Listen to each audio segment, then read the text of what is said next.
Hello friends, आज हम करने वाले क्लास 10th ICSE का मैथ्स का टॉपिक एरिथमेटिक प्रोग्रेशन। सो एरिथमेटिक प्रोग्रेशन होता क्या है?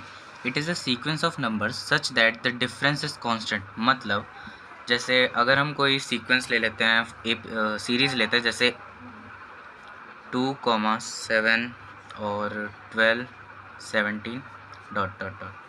अब ये AP है, ये हमें कैसे पता चलेगा? जैसे ये इसका फर्स्ट टर्म हो गया T1, 2, ये थर्ड टर्म और ये फोर्थ टर्म।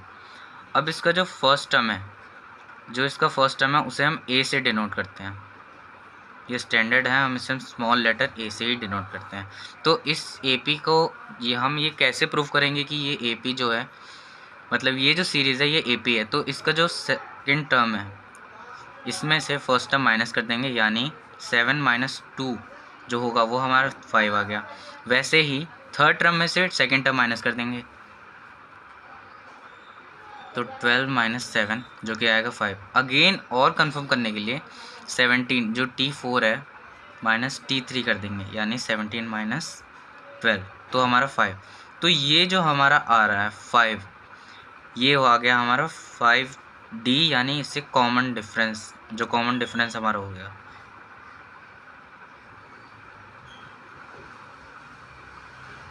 इसका मतलब ये AP जो है एक सीरीज़ में है, जिसमें फर्स्ट टर्म में 5 ऐड करा तो 7 आ गया। अब 7 में फिर से 5 ऐड करा तो 12 आ गया, और 12 में फिर से 5 ऐड करा तो 17 आ गया। अब AP मतलब ज़रूरी नहीं होता कि ये असेंडिंग ऑर्डर में ही रहे, ये डिसेंडिंग ऑर्डर में भी हो सकता है जब इसका जो कॉमन डिफरेंस है नेगेटिव हो। सो जैसे अब इसके ही एक और टाइप होते हैं, जैसे फाइनाइट AP। तो फाइनाइट AP क्या होता है? The AP has limited terms are called finite AP। मतलब जिस AP में, अगर किसी AP में हमें लास्ट टर्म यानी कि nth टर्म गिवन हो, इसका मतलब उसकी जो लिमिट है वो फिक्स्ड है। हमें पता चल गया कि इस AP में जो टर्म्स है वो लास्ट इतनी है, मतलब इसकी एक लिमिट है। तो ये हो गया फाइनाइट AP। अब इनफाइनाइट AP क्या होता है? The AP has unlimited terms called infinite AP। तो जैसे यहाँ पे एक AP गिवन है 3, 6, 9, 12 डॉट डॉट डॉट, हमें लास्ट लिमिट नहीं दे रखी, लास्ट टर्म नहीं दे रखा। इसका मतलब हम ये नहीं कह सकते कि ये इतने नंबर ऑफ टर्म्स की AP है, हमें पता ही नहीं है कि इतने हैं, तो ये अनलिमिटेड टर्म्स होंगे इसमें। सो ये हो गया हमारा इनफाइनाइट AP। अब AP की एक जनरल फॉर्म होती है लिखने की, जनरल फॉर्म ऑफ AP, जिसे हम A plus D, A plus 2D, A plus 3D dot dot dot.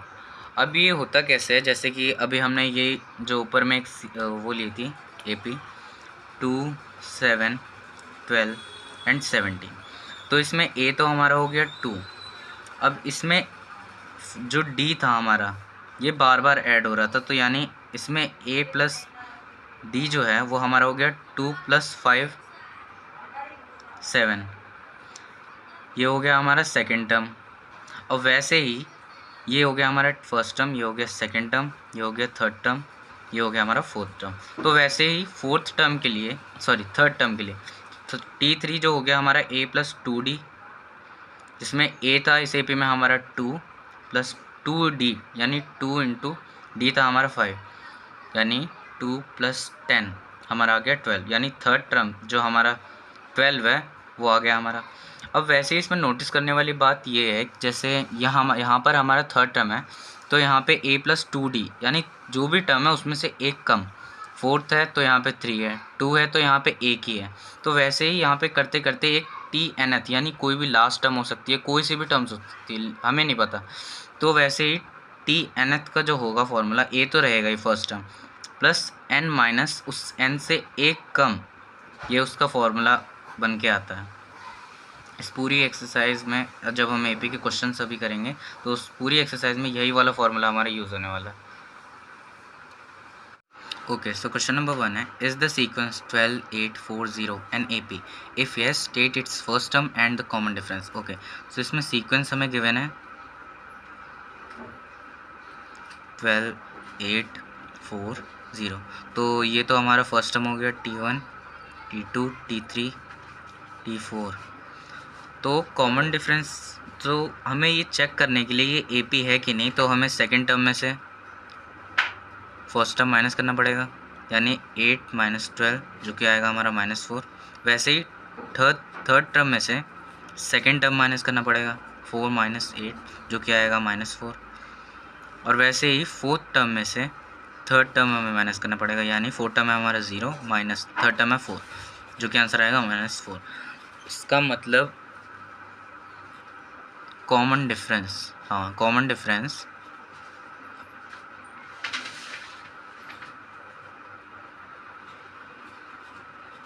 Between consecutive terms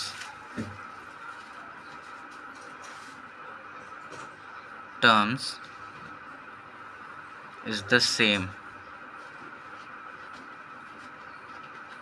अब कॉमन डिफरेंस इन सबका -4 आ रहा है, इसका मतलब देखो इसमें ये डिसेंडिंग ऑर्डर का AP है, 12 फिर 8 फिर 4 फिर 0, मतलब इसमें 4 बार बार 4 घटता जा रहा है इसमें। तो the given sequence is an AP। yes, the given sequence is an AP। अब इसमें हमारा फर्स्ट टर्म जो है वो तो A है, सीरीज AP में गिवन है, और कॉमन डिफरेंस जो है वो हमारा है 4। ओके, सो क्वेश्चन नंबर 2 है for the AP 7, 15, 23, 31। Okay, so question में हमें पहले बोल दिया है कि ये जो सीरीज़ हमें दे रखी है AP है। अब अगर ये AP है तो इसका फर्स्ट टर्म 7 जो दे रखा है, D तो सेम होगा सब में, सेकंड टर्म में से फर्स्ट टर्म माइनस कर लेते हैं, 15 माइनस 7 जो कि आएगा 8। तो हमें A मिल गया फर्स्ट टर्म और D मिल गया 8। तो अब इन्होंने पूछा है एंड नेक्स्ट 2 टर्म्स, तो इसके जो नेक्स्ट 2 टर्म्स होंगे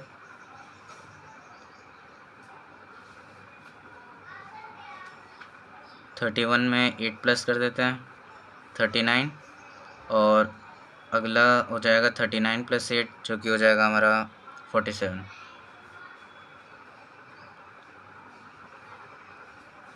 नेक्स्ट 2 टर्म्स हो गए हमारे 39 एंड 47। या फिर हम इसका एक और मेथड है, जैसे यहाँ पे first second third fourth term तक दे रखा है, तो इसके जो नेक्स्ट 2 टर्म्स होंगे वो होगा हमारा T5 यानी फिफ्थ टर्म और सिक्स टर्म। तो T5 जो होगा A प्लस 4D लिख सकते हैं उससे हम। A हमारा 7 प्लस 4 इंटू D है हमारा 8, तो 7 प्लस 32 हो गया हमारा 39। और T6 जिसे हम A प्लस 5D लिख सकते हैं, 7 प्लस 5 इंटू 8, सो 7 प्लस 40 प्लस 2 47, तो भी हमारे नेक्स्ट 2 टर्म्स जो है वही आएंगे। ओके, सो नेक्स्ट क्वेश्चन है find the AP whose second term is 12 and seventh term exceeds the fourth term by 15। Okay, so question में हमें सेकेंड टर्म जिसे हम लिख सकते हैं T2 equals to A plus D, वो है हमें गिवन 12। एक इक्वेशन बन गई। अब अगले क्वेश्चन में कह रहा है seventh term exceeds the fourth term by 15, मतलब सेवेंथ टर्म जो है फोर्थ टर्म से बड़ा है कितना 15। तो इसका मतलब ये हुआ कि अगर हम T7 में से T4 को माइनस करते हैं तो हमारा 15 आएगा। मतलब या इसे ऐसे भी कह सकते हैं कि अगर T जो इस ये AP जो भी होगी उसके फोर्थ टर्म में अगर हम 15 ऐड कर देंगे तो वो 7 टर्म आ जाएगा, यानी इसे ऐसे भी लिख सकते हैं T7 equals to 15 plus T4।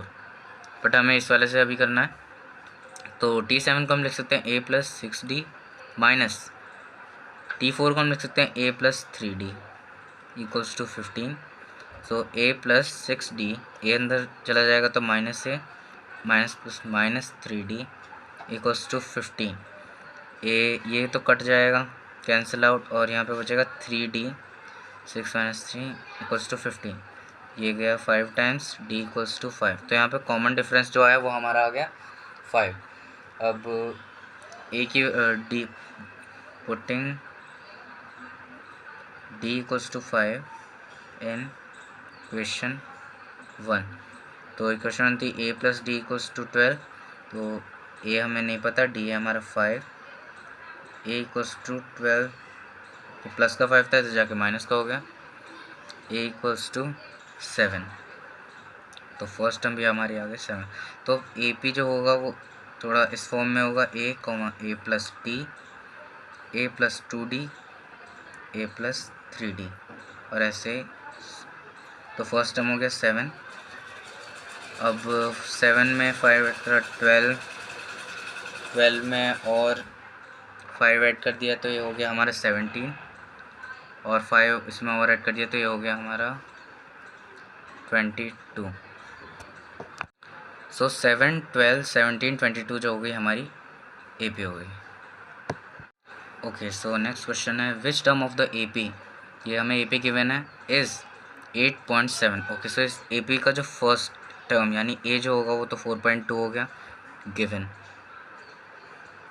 Given A first term ये हमारा ये, और डी जो होगा हमारा सेकंड टर्म में से 4 पॉइंट्स माइनस करो 4.2 तो हमारा आएगा 0.5। और 1 कन्फर्म कर लेते हैं 5.2 माइनस तो भी आएगा हमारा 0.5। ओके, तो अब इसमें ये जो हमें दे रखा है 8.7 तो इसे हमने लेट कर लिया कि ये nth टर्म है, nth टर्म। तो nth टर्म निकालने का फॉर्मूला होता है a plus n minus 1d। 8.7 first term है हमारा 4.2 प्लस n माइनस 1d है हमारा 0.5। ये प्लस का है तो 8.7 इधर आ, ये 4.2 इधर आके हो गया माइनस का, इक्वल्स टू 0.5 n माइनस 1, ये इसमें से जाएगा तो आएगा 5 इक्वल्स टू 0.5 n माइनस 1 ये 0 पॉइंट इधर मल्टीप्लाई में है n माइनस 1 के साथ तो इधर जाके हो गया डिवाइड में, पॉइंट से पॉइंट कट गया, और n minus 1 equals to 9 times n equals to n plus 1 यानी n इक्वल्स टू 10। इसका मतलब ये जो 8.7 है ये 10th टर्म है। ओके, सो क्वेश्चन है find the 16 term of the AP. AP दे रखी है 16 टर्म निकालना है। हम या तो हम इसे डायरेक्ट भी कर सकते हैं, लेकिन ए इसमें गिवन है 3, कॉमन डिफरेंस इसमें होगा 7, और नंबर ऑफ टर्म्स यानी n हमें गिवन है 16। तो टी एन का फॉर्मूला हमारे पास है A plus n minus 1d।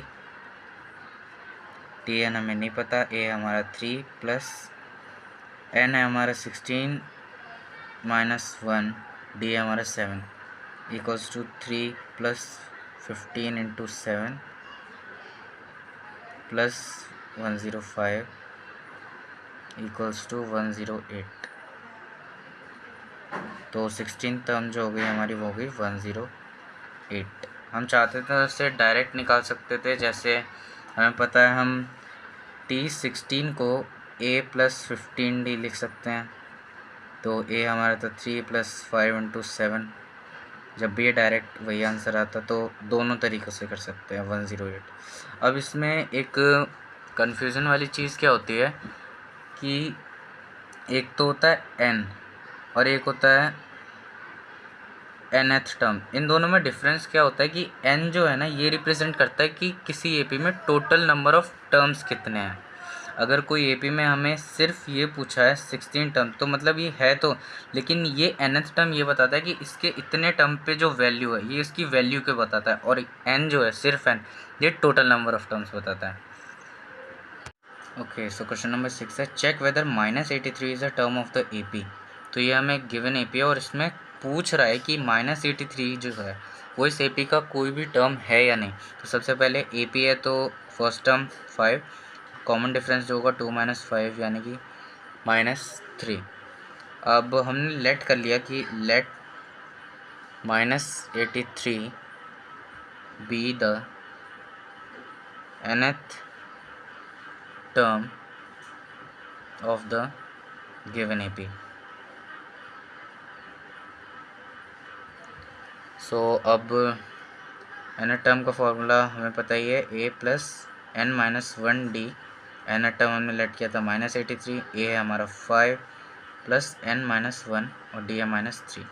So -83 plus का 5 है इधर जाके हो गया माइनस का 5 इक्वल्स टू -3 n माइनस 1, ये हो जाएगा हमारा -88 इक्वल्स टू -3 n माइनस 1। सो अब ये -3 इधर मल्टीप्लाई में है तो इधर जाके हो जाएगा डिवाइड में, माइनस से माइनस कट गया, n इक्वल्स टू 88/3। यहाँ पे माइनस का बनता है, इधर क्या हो गया प्लस का, जो कि आएगा हमारा, तो हम ले लेंगे 3 जो कि आ जाएगा हमारा 92/3, जो कि which is not a integer, क्योंकि ये इंटीजर नंबर नहीं है, तो ये hence -83 is not a term of the given AP, क्योंकि हमें जो AP गिवन है वो तो इंटीजर नंबर में, और यहाँ पे जो हमने निकाला है n की वैल्यू वो तो फ्रैक्शन में, और फ्रैक्शन में कभी n की वैल्यू हो नहीं सकती for the term of the given AP। तो हो गया question. Okay, so next question है, how many 2 digit numbers are divisible by 6। तो इन्होंने 2 डिजिट नंबर बोला है, मतलब 10 से तो ग्रेटर देन होगा और 100 से लेस होगा। इसका मतलब 10 से जस्ट नियरेस्ट में कोई ऐसा नंबर जो 6 से डिविजिबल हो, तो वो होता है 12। इसके बाद अगर हम इसके आगे के वो लिखना है तो ये हो जाएगा 18 एंड देन हो जाएगा ये 24 ... ये AP हो गई हमारी। अब इसमें पूछा है लेस देन, तो अब हमें 100 के नियरेस्ट में कोई ऐसा नंबर लेना ढूंढना होगा जो 6 से डिविजिबल हो। तो 98 भी नहीं होगा, 97 96 हो जाएगा, 96, हाँ तो 96 हो गया। तो इस AP हमें मिल गई कि जो 2 डिजिट यानी 10 से बड़ा होगा और 100 से लेस होगा। मतलब अब फर्स्ट टर्म हमें मिल गया 12, और कॉमन डिफरेंस जब 6 से डिविजिबल है तो कॉमन डिफरेंस तो 6 ही होगा, और nth टर्म भी हमें मिल गया 96। सॉरी ये 9 होगा, हाँ 9 से लेस होगा ना, 9 से ग्रेटर सेंस, सॉरी। अब Tn का फॉर्मूला हमें पता ही है, a + n-1d। Tn हो गया हमारा 96, फर्स्ट टर्म है हमारी 12 + n-1, d है हमारा 6, तो 96 - 12 = 6 n-1। 96 में से गए, ओके, ये हो गया हमारा 84 = 6 n-1। ये इससे कट गया 1 और 4 टाइम्स n-1 = 14, n = 14 + 1 जो कि हो जाएगा n = 15।